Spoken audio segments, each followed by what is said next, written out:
भाजपा नेता परशुराम चतुर्वेदी आज मंगलवार को पार्टी नेताओं ने के अलावा सैकड़ों की संख्या में लोगों ने अंतिम विदाई दी। उनके पैतृक गांव महदह अंतिम यात्रा निकाली गई, जहां शहर के मॉडल थाना होते हुए उनका पार्थिव शरीर भगत सिंह चौक लाया गया।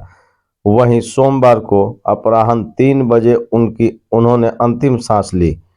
वहीं पर उन्हें लाकर श्रद्धांजलि अर्पित की गई। स्थानीय लोगों ने भी उन्हें याद करते हुए पुष्प वर्षा की। जिस वाहन पर उनका शव यात्रा निकाला गया था, उस पर केंद्रीय राज्य मंत्री अश्विनी चौबे, प्रदीप राय, प्रदीप दुबे के अलावा अन्य लोग शामिल थे। वहीं अंतिम यात्रा में हरेंद्र प्रताप पांडे, उत्तर प्रदेश के परिवहन मंत्री दयाशंकर सिंह, अरुण सिंह, राजपुर विधायक विश्वनाथ राम, सदर विधायक मुन्ना तिवारी, भकपा माले विधायक अजीत कुशवाहा, डुमरांव राजद जिला अध्यक्ष शेषनाथ सिंह, चंद्रकांत तिवारी, नरेंद्र पांडे के अलावा राम कुमार सिंह एवं दूर दराज से ग्रामीण इलाकों से पहुंचे भाजपा कार्यकर्ताओं एवं उनके चाहने वाले सैकड़ों की संख्या में आम से लेकर खास लोग शामिल हुए। सभी दलों के लोग उनके शव यात्रा में शामिल हुए। वहीं शव यात्रा में शामिल केंद्रीय राज्य मंत्री अश्विनी चौबे ने उन्हें श्रद्धांजलि देते हुए कहा कि यह मेरी व्यक्तिगत क्षति है। वह सिर्फ पार्टी के नेता की तरह नहीं, हमारे भाई की तरह हमेशा साथ रहे हैं। वहीं हरेंद्र प्रताप पांडे ने भी उन्हें श्रद्धांजलि अर्पित की। वहां पहुंचे कई लोगों ने उनकी कमी खलने की बात कही और कई लोगों ने यह भी कहा कि वह बड़े सरल स्वभाव के थे, जहां बुलाओ हंसते हुए पहुंच जाते थे। हमेशा अपने दल के लिए काम किया और अंतिम समय में किसान के आंदोलन की आवाज बुलंद करते हुए शहीद हो गए। उनके शव यात्रा अपराह्न 3 बजे के लगभग भगत सिंह चौक पहुंचा, जहां वे सभी लोग चरित्र वन शमशान घाट पहुंचे, जहां उनका जल प्रवाह किया गया। आप देख सकते हैं उनकी शव यात्रा में सैकड़ों की संख्या में लोग शामिल थे। गांव से उनका शव यात्रा निकला, कलेक्ट्रेट होते हुए अंबेडकर चौक, फिर ज्योति चौक, नगर थाना होते हुए शहीद पार्क पहुंचा, जहां उन्होंने अंतिम सांस ली। फिर वहां से शव यात्रा शमशान के लिए रवाना हुआ, जहां काफी संख्या में लोग दिखे। लोगों ने कहा कि वे बहुत सरल स्वभाव के थे। हालांकि आपको बताते चले कि परशुराम चतुर्वेदी विधानसभा चुनाव भी लड़े थे, जहां उन्होंने सदर विधायक मुन्ना तिवारी से लगभग 3000 वोटों से पराजित हुए। वे इस वक्त कई जगहों पर देखे जाते थे। वहीं किसान के आंदोलन को लेकर के लगातार वह बनारपुर गांव भी दिख रहे थे। वहीं अश्विनी चौबे के अनशन मौन धारण करने के बाद वहां भी परशुराम चतुर्वेदी काफी सक्रिय दिखे। अब उनकी अंतिम विदाई में आप देख रहे हैं सैकड़ों की संख्या में लोगों का हुजूम उमड़ पड़ा, जहां आम से लेकर के खास लोग शामिल हैं। देखें आप उनका लाइव तस्वीर बक्सर से। बताते चले कि जिस दिन अंबेडकर चौक पर मौन धारण किए थे, उस दिन की यह तस्वीर है, जहां परशुराम चतुर्वेदी आपको दिख सकते हैं, जो अंबेडकर चौक पर बैठे हैं, जहां अश्विनी चौबे के हनुमान कहे जाते थे। आप देख सकते हैं कि अश्विनी चौबे मौन धारण कर रहे थे उसी दौरान कि यह तस्वीर देर रात 1 बजे की है, जहां परशुराम चतुर्वेदी पूरी रात वहां मौजूद रहे। और इस तरह आज उन्होंने अंतिम सांस ले ली। अमर रहे, अमर रहे, अमर रहे, अमर रहे, अमर रहे, अमर रहे, अमर रहे, अमर रहे,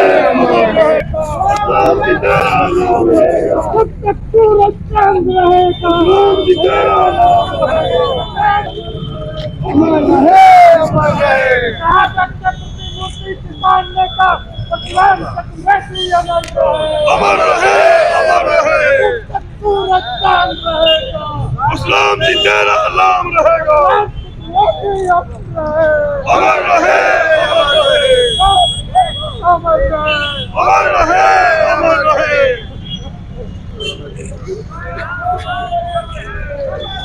एक तरह से कहिए कि सिद्ध भूमि है, जाना हम सबको है, इसमें कोई दो मत नहीं है, कोई अमर होने नहीं आया है।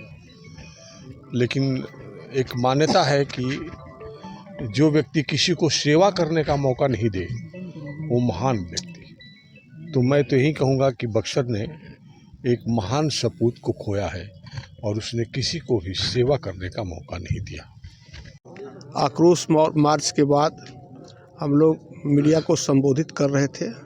परशुराम जी बाइट दे चुके थे, मैं बाइट दे रहा था, परशुराम जी मेरे पीछे खड़े थे। उसके बाद एक बाइक परशुराम जी पीछे गिर गए। कार्यकर्ता ये नहीं समझ पाए कि परशुराम जी को हार्ट अटैक हुआ है, इसलिए कि अपने जीवन में साथ रहते हुए परशुराम जी ने कभी भी इस बात का जिक्र नहीं किया था कि मुझको हार्ट का शिकायत है। इसलिए कि अगर हार्ट की शिकायत रहती तो उनका उपचार पहले से हो गया होता। इसलिए कि बहुत लंबे समय से उनके राजनीतिक गुरु माननीय अश्विनी कुमार चौबे जी बिहार के और केंद्र में स्वास्थ्य मंत्री रहे हैं, लेकिन इस बात की किसी को जानकारी नहीं थी। और जो है कार्यक्रम करते करते परशुराम जी के पास यहाँ कोई परिवार नहीं था, गांव पर अपने खाना बनाते थे और खाते थे। और एक भाई भी है उनके जो कि कुछ भी करने में अक्षम है, उन्हें भी अपने बना करके खिलाते थे। लेकिन पार्टी का जो भी निर्देश होता था, जो भी कार्यक्रम होता था, कोई भी कार्यक्रम में परशुराम जी नहीं छोड़ते थे। यही नहीं, कोई भी व्यक्ति चाहे दल का हो या बेदल का हो, कोई भी व्यक्ति अगर कोई भी शुभ अशुभ कार्यक्रम पर उनको पूछ दिया या उनको जानकारी होती थी तो अवश्य जाते थे। इन दिनों देखा जा रहा था कि अक्सर किसानों के मुद्दों को लेकर के भी जाया करते थे। हाँ, परशुराम जी के ही विधानसभा में चौसा थर्मल पावर प्लांट है, वहाँ पर जो घटना प्लांट के अंदर जो आगजनी और हिंसा की घटना हुई है, साथ ही साथ बनारपुर के किसान जिनकी भूमि वाटर सप्लाई के लिए और रेलवे लाइन के लिए अधिग्रहित हुई है, वो जो है अदन मुआवजा की मांग कर रहे हैं। वैसे किसानों पर पुलिस ने बर्बरतापूर्वक जो लाठीचार्ज किया, और पुरुषों को तो छोड़िए, महिलाओं और बच्चियों को भी नहीं बख्शा। इसमें काफ़ी सक्रिय दिखे आक्रोश मार्च के दौरान ये घटना हुई। तो परशुराम जी की विधानसभा का समस्या था, माननीय सांसद महोदय भी जो है उनकी समस्या को लेकर के और जो है एक दिन का उपवास बैठे थे, धरना पर बैठे थे। उसी परिप्रेक्ष्य में हम लोग जो है आक्रोश मार्च निकाल रहे थे। यही नहीं, माननीय मंत्री जी जब बैठे थे एक दिन के उपवास में, तो असामाजिक तत्वों द्वारा डंडा से प्रहार किया गया और तमंचा लहराया गया। हमारे माननीय परशुराम चतुर्वेदी जी की शव यात्रा में श्रद्धांजलि अर्पित करने के लिए बक्सर लोकसभा क्षेत्र के प्राय सभी पार्टी के कार्यकर्ता, यही नहीं लोकसभा क्षेत्र के सभी दलों के प्रतिनिधि, जैसे माले विधायक अजीत कुशवाहा, कांग्रेस विधायक संजय कुमार तिवारी और मुन्ना तिवारी, विष्णुनाथ राम जी विधायक वगैरह, और उत्तर प्रदेश के परिवहन मंत्री दया शंकर सिंह, सारे के सारे बहुत सारे गणमान्य अतिथि, संतोष कुमार निराला पूर्व मंत्री, सभी दलों के लोग परशुराम जी को श्रद्धांजलि देने के लिए भारतीय जनता पार्टी के नेता थे। लेकिन भारतीय जनता पार्टी के कार्यकर्ताओं और नेताओं के साथ साथ सभी दल के लोग, सभी धर्म के लोग आकर के उनके पार्थिव शरीर पर श्रद्धांजलि अर्पित किए। श्रद्धांजलि अर्पित करने के बाद माननीय अश्विनी कुमार चौबे जी और पूर्व संगठन महामंत्री बिहार प्रदेश माननीय हरेंद्र प्रताप जी पूर्व एमएलसी और प्रदेश महामंत्री भाजपा माननीय प्रमोद चंद्रवंशी जी एमएलसी ने संयुक्त रूप से उन्हें पार्टी का झंडा उनके अस्थि पर, उनके शव पर समर्पित किया और तत्पश्चात वहाँ से उनकी आवाज़ से शव यात्रा जो है स्मशान घाट के लिए प्रस्थान की। और लोग गाड़ियों से चल रहे, सैकड़ों गाड़ियों का काफिला था और सैकड़ों के हजारों की संख्या में लोग उनके शव के पीछे पीछे चल रहे थे। आपका परिचय? मेरा परिचय राजवंश सिंह, पूर्व जिला अध्यक्ष बीजेपी बक्सर। अभी मैं भारतीय जनता पार्टी का बक्सर लोकसभा का कन्वीनर हूँ। 2024 के चुनाव के दृष्टिकोण से हमको बनाया। आप तो किस तरह के व्यक्ति थे? परशुराम जी से मेरा जो संबंध है, मैं भारतीय जनता युवा मोर्चा का जिला अध्यक्ष था। उस समय परशुराम जी नौकरी करते थे पुलिस में, लेकिन परशुराम जी से मेरा संबंध था। जब भी मैं पटना जाता था मीटिंग में तो परशुराम जी हमसे भेंट करने के लिए अवश्य आते थे।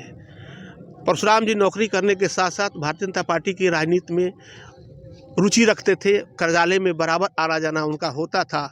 सुखदा जी जब चुनाव लड़ी 2000 में, तो परशुराम चतुर्वेदी जी ने पार्टी का काम करने के लिए रिजाइन तक दे दिया। उसके बाद 2005 में उन्होंने VRS दिया और पार्टी के पूर्ण रूप से कार्यकर्ता बन गए। परशुराम चतुर्वेदी जी एक लड़ाकू व्यक्ति थे और किसानों की आवाज़ के लिए यही नहीं, परशुराम जी और मैं पूनम रविदास मिलकर के गांव-गांव में चौपाल लगाया था, जिस चौपाल की चर्चा पूरे भारतवर्ष में भारतीय जनता पार्टी में हुई थी। और माननीय नरेंद्र मोदी जी प्रधानमंत्री जी के संदेश को हम लोगों ने गांव-गांव तक पहुंचाने का काम किया था चौपाल के माध्यम से। परशुराम जी पार्टी के प्रति समर्पित थे और पार्टी के कोई भी कार्यक्रम होता था बढ़ चढ़ करके भाग लेते थे।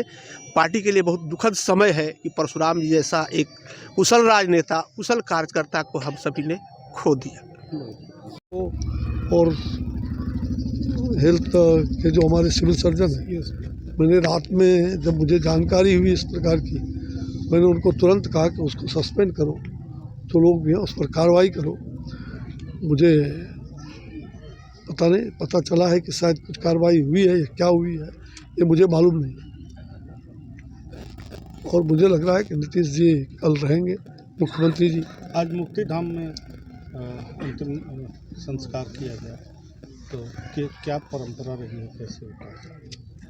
परंपरा जो भी हो, पारिवारिक परंपरा के अनुसार वो मुखाग्नि करके और जो भी काम अब हो रहा है होगा।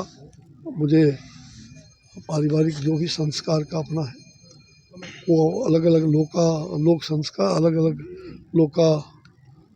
लोगों में जो लोकाचारी होता है अलग अलग अपने ढंग से लोग करते हैं। शोक सभा भी मुझे लग रहा है कि जो किया गया स्थिति हुआ है, कल श्रद्धांजलि सभा सह प्रार्थना सभा भी आयोजित की गई है।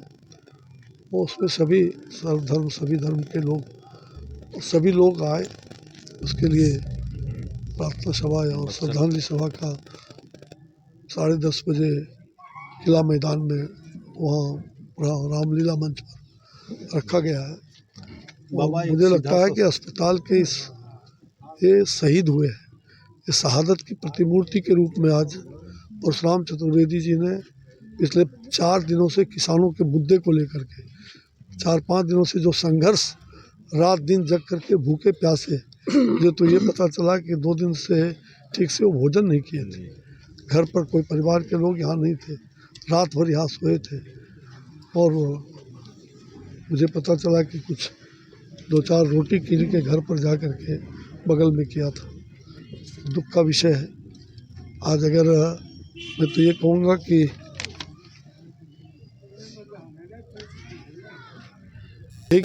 कि जो विषय किसान का जो मुद्दा है उस पर अविलंब वो घोषणा करें, अन्यथा हमने कल भी कहा है आगे की कार्रवाई भी भारतीय जनता पार्टी और यहाँ की जनता, यहाँ के किसानों के अंतिम इस मुद्दे को लेकर के हमने जो कुर्बानी दी है, परशुराम चतुर्वेदी जी का कुर्बानी हम व्यर्थ नहीं जाने देंगे। और उनकी कुर्बानी, उनकी शहादत को हम तो ये कहेंगे कि शहादत हो गया। और सरकार के कारण उनकी एक तो समस्या को लेकर के आंदोलन किया और दूसरी बात कि अस्पताल में चिकित्सा स्वास्थ्य व्यवस्था की चरमराई व्यवस्था के कारण उनकी अंतिम समय में इलाज न हो सकी। तो पूरी तरह से बिहार सरकार, मुख्यमंत्री, स्वास्थ्य मंत्री और मुख्यमंत्री इसके लिए दोषी हैं, उनको जवाब देना होगा। बक्सर के लिए बिल्कुल अपूरणीय क्षति है और जो उनका एक जन सेवा का जो समर्पण का था वो अद्भुत था, और बिल्कुल यंग एज में इस तरीके से हुआ तो निश्चित तौर से एक अपूर्णीय क्षति है। लेकिन प्रकृति के सामने किसी का बस नहीं चलता, ये तो नाटक मंच है। हम सभी सर, अपनी भूमिका सूबे की स्वास्थ्य व्यवस्था में अस्पताल में न तो डॉक्टर, न ही ऑक्सीजन, न ही एम्बुलेंस में ऑक्सीजन, क्या यही है सिस्टम बिहार सरकार का? नहीं, अराजकता तो है, पूर्ण अराजकता है। हम लोग तो इस सवाल को खड़ा करते रहे हैं और संपूर्ण अराजकता में बिहार जी रहा है। लेकिन अभी तो ये दुख का क्षण है, इस पर कोई देश समाज के बेटा की मौत हुई है बिल्कुल हुआ है, बिल्कुल हुआ है। और स्वास्थ्य व्यवस्था नहीं बेहतर मिलने के चलते हुई है। बिल्कुल ध्वस्त है, संपूर्ण संरचना ध्वस्त है। हम लोग तो रोज़ भुगतते रहते हैं, और ख़ासकर मैं इलाज अपने विद्यार्थी जीवन से लोगों का कराता हूं, तो संपूर्ण संरचना ध्वस्त है। हम लोगों ने खोया ये एक महत्वपूर्ण साथी को, जिनके अंदर जज्बा था लोगों के दुख के साथ जीने का। ये सामाजिक जीवन में सब लोग होते हैं, लेकिन जिस तरीके से ये जीते थे लोगों के लिए, हर जगह हर आदमी के लिए उपलब्ध थे, तो ऐसे साथी का खोना निश्चित तौर से एक अपूर्णीय क्षति है। और स्वास्थ्य की जहाँ तक चिंता करेंगे तो संपूर्ण रूप से ध्वस्त है। अब जिला हेडक्वार्टर में ये जो बुनियादी आवश्यकता है उसकी भी पूर्ति नहीं हो सके, तो आप समझ सकते हैं कि किस तरीके से यहाँ के लोग जी रहे हैं, अंधकार में जी रहे हैं। पूरे काला युग है ये। लेकिन हम उस महान आत्मा को नमन करते हैं अपने तमाम साथियों की ओर से भी, और बक्सर के लिए एक अपूर्णीय क्षति है। फिर भी ईश्वर उनको शक्ति प्रदान करें, उनके परिवार को इसको सहन। महागठबंधन तो बिहार के दशा और दिशा क्या होगी आने वाला समय? जिससे पीड़ित हूँ इस सवाल को लेकर के, उनके मृत्यु से ये निश्चित तौर से शब्द हम लोग जो कह दें, लेकिन वो अपूर्णीय क्षति है। और ये राजनीतिक जो स्थिति है वो निश्चित तौर से किसी पार्टी के लिए नहीं, किसी एक बिहार के लिए दुर्भाग्यपूर्ण है कि दिशाहीन ये चीज़ें चल रही हैं और कोई दिशा नहीं है। तो इसमें तो संपूर्ण लोग अराजकता के शिकार हैं। बहुत बहुत